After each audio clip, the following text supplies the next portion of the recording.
Buenas tardes, docente Mayra Teresa Jesús Vélez Moro.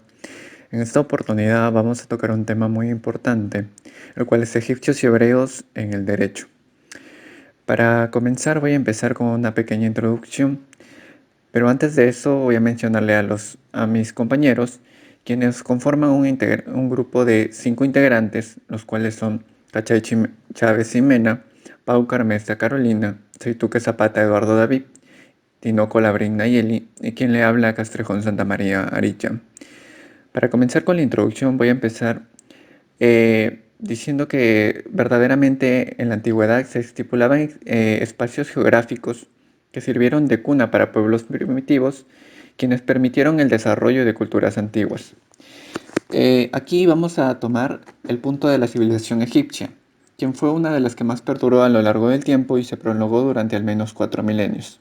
Pero a pesar de su larga duración, los cambios sociales fueron mínimos, la jerarquía social se mantuvo y la política fue prácticamente inalterable. Con respecto a la civilización hebrea, esta evolucionó a lo largo del tiempo y se mantuvo con la aparición del pueblo nómada hasta la existencia de Moisés en el año 1100 a.C. Para continuar le voy a dar pase a mis compañeros para que sigan induciéndole con el tema. Conceptos generales. La civilización egipcia se desarrolló en el valle del río Nilo, situado en la región noroeste del continente africano. Periodos del Imperio Egipcio predinástico comprende las dos primeras dinastías. Imperio Antiguo, conocido como la Era de las Pirámides.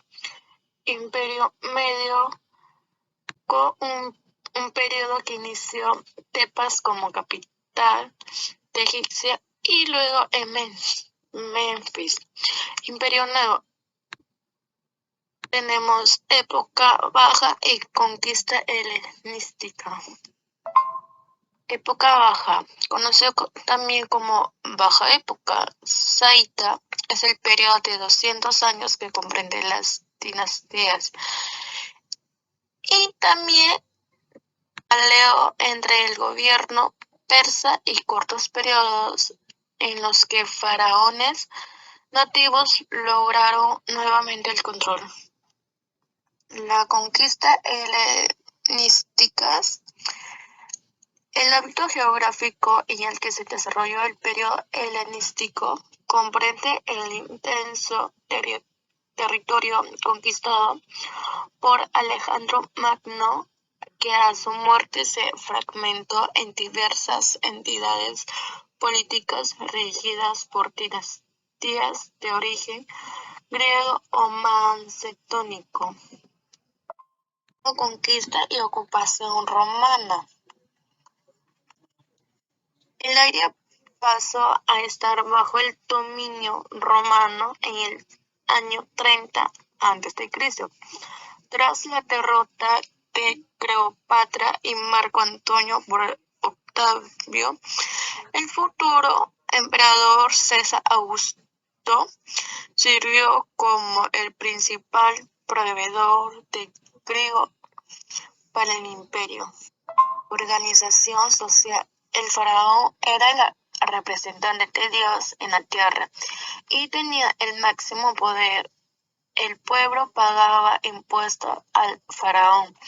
Con estos impuestos, el faraón y su familia vivían lujosamente. Y también el faraón contó con términos, atributos característicos de su rango y función. Los nombres. Era el grupo conformado por los parientes del faraón.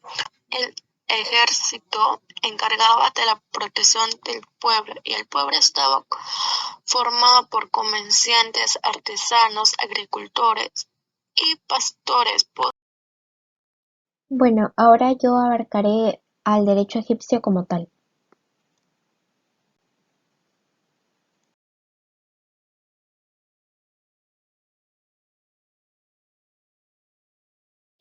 En contexto, la cultura egipcia muestra la realidad de sus normas y ejecuciones jurídicas inspiradas en la vida cotidiana.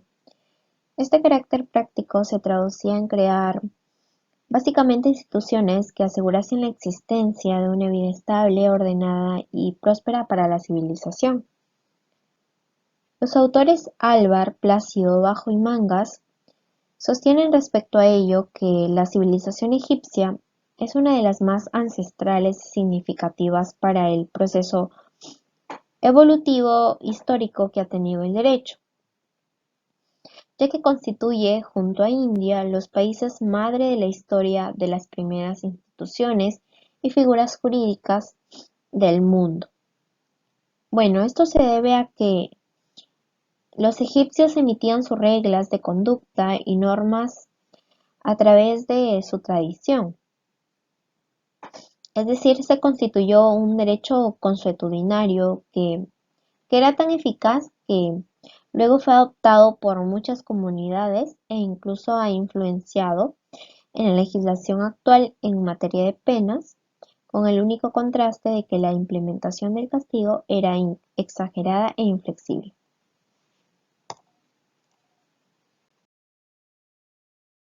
Las instituciones del Antiguo Egipto. En Egipto se utilizó tres de las instituciones más viejas del mundo, las cuales han llegado a nuestro derecho moderno casi intactas, variando de acuerdo a las culturas y a los grupos étnicos que han surgido a lo largo de la historia. Con respecto a la primera institución tenemos la adopción. La adopción fue una de las instituciones asimiladas por los egipcios a través de los asirios, los hebreos y los judíos, que la practicaron de modo parecido. Luego fue tomado por los griegos y por consiguiente los romanos.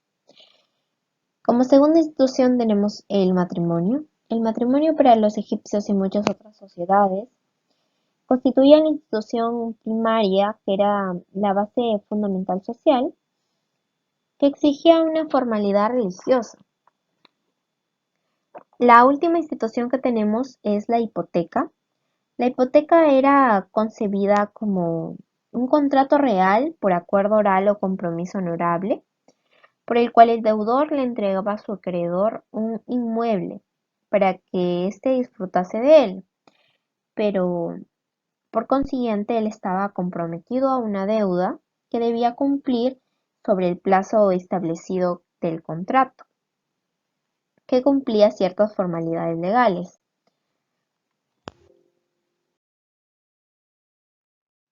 Como, como último punto que voy a abarcar, tengo la justicia en el Antiguo Egipto. La justicia en el Antiguo Egipto estaba bajo la advocación de la diosa Mat, que representaba la verdad, la justicia y el orden cósmico que hacía posible la vida de ese entonces. Sin embargo, tenemos una jerarquía judicial representada principalmente por el faraón.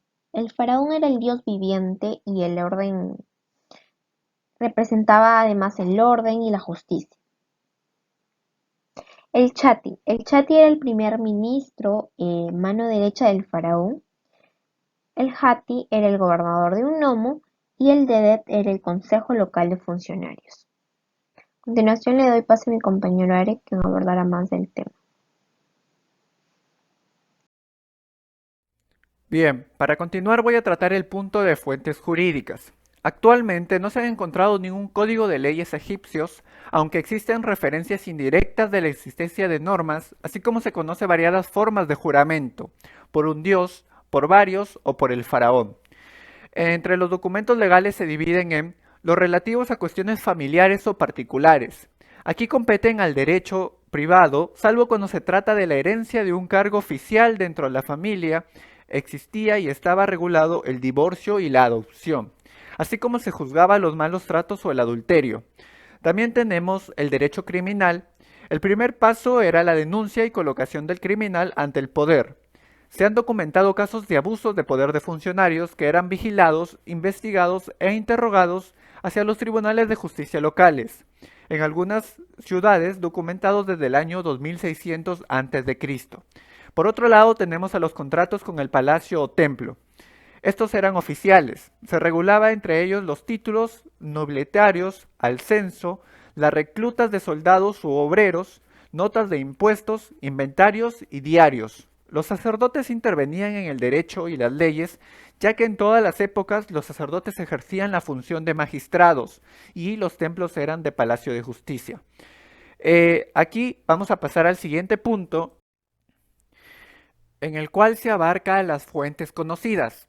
Aquí encontramos a la estela de Giza, descubierta por Steinfort en el año 1910 y realizada durante la cuarta o quinta dinastía.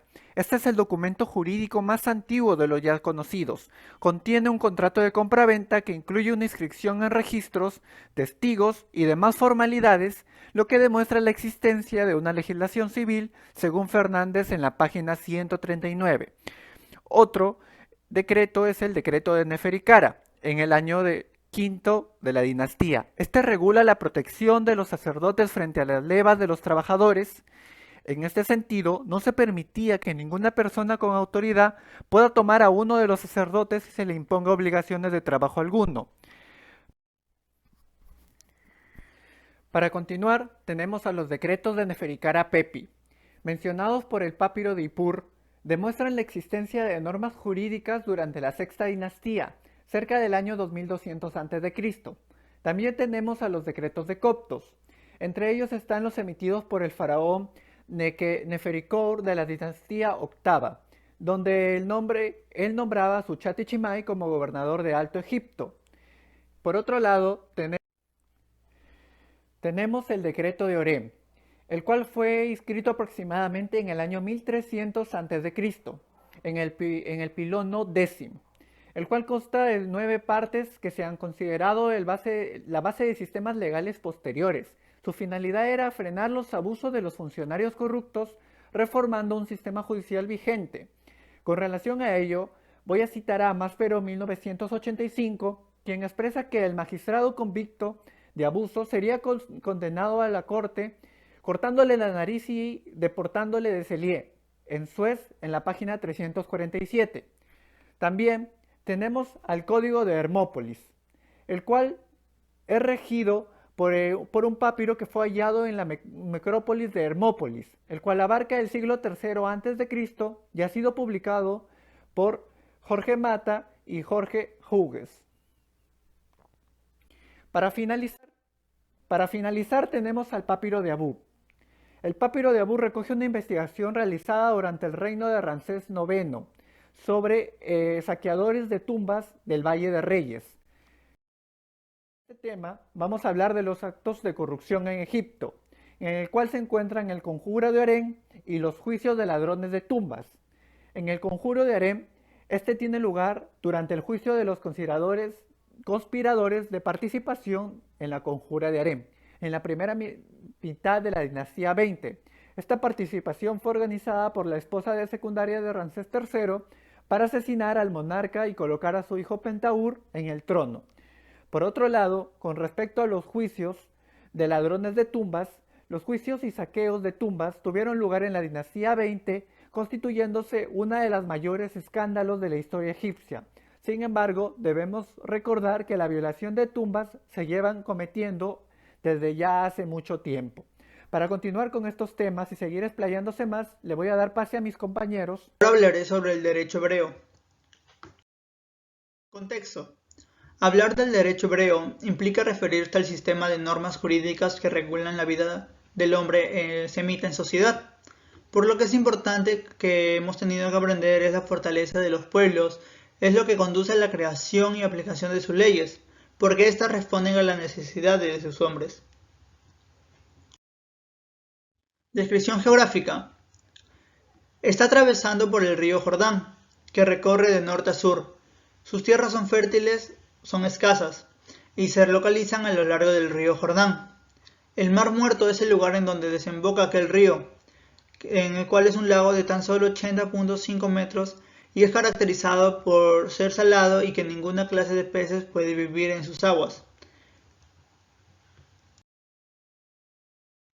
Antecedentes históricos. Estos pobladores primitivos tuvieron que soportar los ataques constantes de las tribus del desierto, que ambicionaban por sus tierras, debido a su fertilidad. hasta que en los siglos XIV y XV a.C. tuvieron que ceder al avance de la cultura hebrea. Por otro lado, los hebreos o egipcios formaban una tribu de raza semita que vivían en la región de Ur, en el valle de Mesopotamia. 2000 años antes de Cristo abandonaron la región de Ur y se trasladaron a Siria. Organización económica.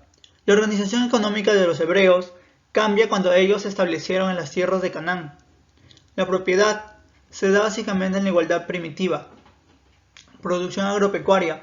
Esta se da cuando los hebreos destacaron en la agricultura y ellos sobresalieron en el cultivo de trigo, cebada, el olivo y las higueras. El comercio tuvo un mayor apogeo especialmente durante la época del rey Salomón. Fuentes del derecho. En el Antiguo Testamento, Biblia, se divide en tres partes fundamentales. Es la ley, que es conocido como el Torah. Esta contiene el elemento jurídico de las estipulaciones que regulan las relaciones de los ciudadanos entre sí. Los profetas, que eran pensadores religiosos y carismáticos dotados por un don divino para la revelación. Los ogiógrafos, que es la historia de la vida de los santos. Estructura política, jurídica. El derecho hebreo se destacan ciertos aspectos puntuales de su normativa y entre ellas sale la colación de la organización de la justicia, las leyes criminales, que a veces son poco estudiadas desde Occidente o desde el derecho procesal. Aquellas instituciones son el Parlamento, que se ejerce durante un periodo de 4 años, pero puede disolverse o ser dispuesta por el primer ministro en cualquier momento durante su periodo. También se da el gobierno y el sistema judicial. Bien, siguiendo con la exposición, yo hablaré sobre el antiguo derecho hebreo. Las leyes consuetudinarias y religiosas del derecho hebreo se resumían en un pacto hecho por Yahvé y los hebreos. En él se establecía la superioridad de Yahvé sobre todo lo creado y, como consecuencia, todo orden moral y legal. Era expresión de su voluntad divina. Este nuevo conjunto de leyes buscaba establecer un método para la administración de justicia dentro de las tribus, y fue Moisés quien les daba facultades jurisdiccionales a consejo de ancianos para tratar casos corrientes. Siguiendo con el decálogo, vendría a ser leyes inflexibles y no pueden ser cambiadas o alteradas por el hombre, ya que no están relacionadas con las normas consuetudinarias, sino que se basan en la sola autoridad divina de Yahvé. Dentro de ellas tenemos el decálogo y el derecho penal. Las leyes o mandamientos que en el derecho contiene los orígenes del derecho penal judío son 3, el sexto, octavo y noveno. El sexto mandamiento, que vendría a ser el no matarás, el octavo no hurtarás y el noveno, que sería el no levantarás falsos testimonios contra tu prójimo. Por otro lado, tenemos al decálogo y las legislaciones laborales. En el decálogo se encuentra una de las primeras leyes laborales conocidas. Esta es el cuarto mandamiento, el cual establece cuáles serán los días de jornada laborable para el pueblo judío. Bien, ahora hablaré sobre la Lex Talionis. Esta ley significó un verdadero adelanto humanitario en el derecho, ya que dicha ley era solamente aplicable para los hombres libres y no para los esclavos, y en ciertos casos en que las acciones no fueran premeditadas, se podía admitir una compensación por parte del culpable. Y por último, las leyes de los hebreos. El Antiguo Testamento contiene leyes por las que se rigen los hebreos, y fueron los rabinos los que adoptan el nombre del Pentateuco, que vendrían a ser los libros históricos de la Biblia. Estos fueron 5 libros que abarcan desde la creación del universo hasta la muerte del patriarca y legislador Moisés. Incluso se reconoce como los 5 libros de Moisés o los 5 primeros partes del Torá, que significa enseñanza o ley. La Torá contiene elementos jurídicos de las estipulaciones que regulan las relaciones de los ciudadanos entre sí. Entre ellos tenemos al derecho agrario, derecho comercial, industrial, el derecho familiar y sucesorio y el derecho penal. Para finalizar este trabajo de investigación, se ha llegado a las siguientes conclusiones. En primer lugar, afirmamos que el derecho egipcio se construye a partir de la justicia y el orden que caracterizaba a esta civilización, que tenía como fin una vida llena de abundancia, felicidad y salud, tanto en este mundo como en la Duat, el lugar donde el espíritu del difunto iba a deambular. En segundo lugar, con respecto al derecho hebreo, este para administrar justicia y crear leyes tiene como principal fuente una serie de creencias e ideologías que hacen posible la regulación y la organización de este pueblo semita. En tercer lugar, consideramos que si bien estos sistemas jurídicos no se asemejan al derecho romano, todos los escritos que han dejado los egipcios ya hablaban de justicia, constituyendo un gran avance humanitario del derecho. Gracias.